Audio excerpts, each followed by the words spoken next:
कुछ बड़े रिस्क हैं इस वक्त बाजार के लिए, लेकिन सही जो बातचीत फेल हो चुकी है, युद्ध बढ़ने का खतरा फिर से बन रहा है, इसका इम्पैक्ट कहाँ कहाँ होगा? सब जगह होगा इम्पैक्ट, और होगा ही नेचुरली। पूजा आप समझ सकते हैं कि सबसे पहले इम्पैक्ट तो ग्लोबल मार्केट्स में गिरावट के तौर पे आपको दिख ही रहा है। सारे बाजार कमजोर होते दिख रहे हैं, स्पेशली आज एशियाई बाजारों में आप देखिए कमजोरी का माहौल है। ये निक्के करीबन 1% नीचे है, हांगकांग 1.5% नीचे है, कोरिया आपका 1.5% 1% नीचे है, तो 1.25% नीचे है। लेकिन है गिरावट, लेकिन एक इसको कह सकते हैं कमजोरी है, पैनिक नहीं। अभी तक अच्छी बात है कि पैनिक नहीं है, लेकिन पहला बड़ा पॉइंट है ग्लोबल मार्केट में गिरा। दूसरा, कच्चा तेल अभी 102 के आसपास है, अगर बात बिगड़ जाए तो क्या 110 की तरफ बढ़ने का डर है। डर से तो मना नहीं कर सकते, होने में हो सकता है। तीसरा, क्या एक दिन की खरीदारी तो हो गई, एफआईज भी आकर टॉप बनाते हैं लेने में बेचने में बॉटम बनाते हैं, लेने में टॉप बनाते हैं। 22,182 पे भर भर के बेच रहे थे और 24,050 पे आके इनको लेने की सूझी। कभी कभी तो मेरे को लगता है ये ना ही ले, बेचते रहे तो ठीक है, कम से कम मतलब जहाँ आके खरीदना शुरू करते वहीं टॉप बन जाता। एक दिन खरीदा, वापस से बेचना शुरू करके रुपया हल्का हल्का कमजोर हुआ पिछले 2 दिनों में 5-7 पैसे, आज फिर से कमजोरी होनी तय है।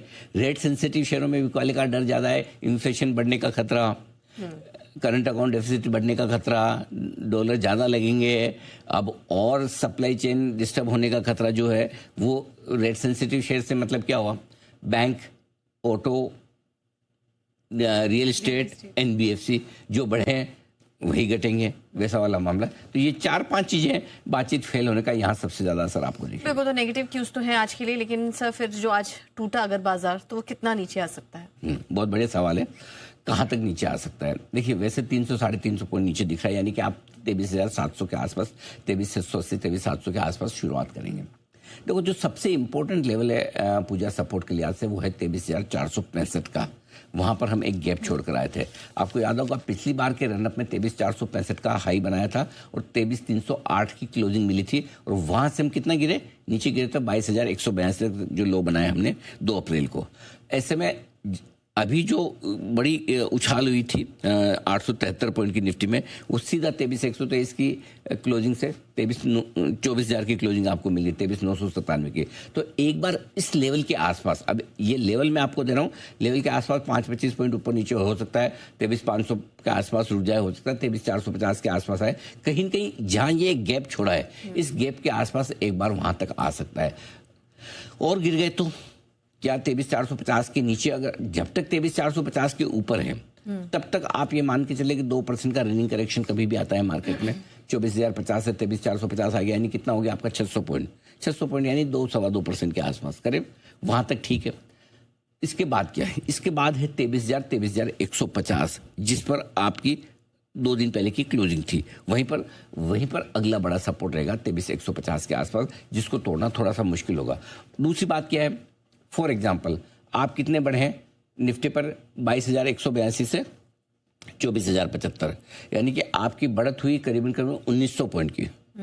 1900 पॉइंट में से 1/3 यानी 600 पॉइंट के आसपास, 1/3 करेक्शन आना लाजमी, हमेशा आराम से आता है। तो 600 पॉइंट मतलब आपका कहाँ है, 24,050 से 600 पॉइंट निकालो, यही 23,450।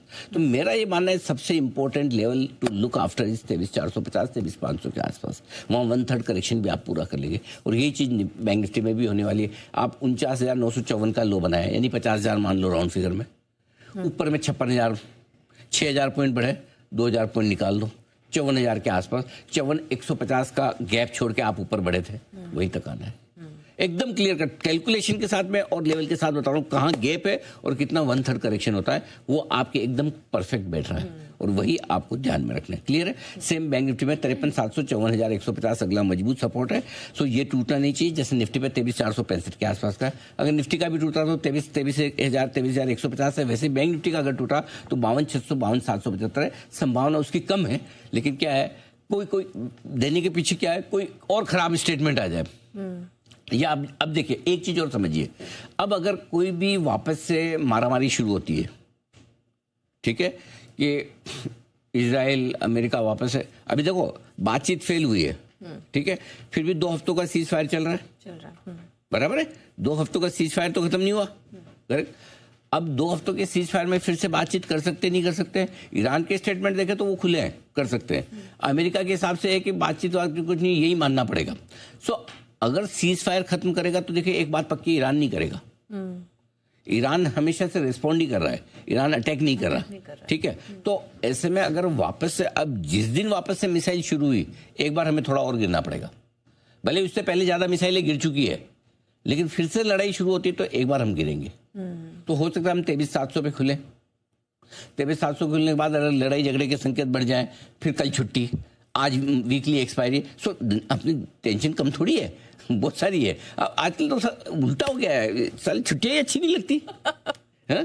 सही बात है। एक जमाना था, मतलब मुझे याद है, मैं बचपन में पूजा जब स्कूल में पढ़ता था, किसी दिन, तब मुझे ना ये सारी पॉलिटिकल पार्टियां बहुत अच्छी लगती थी।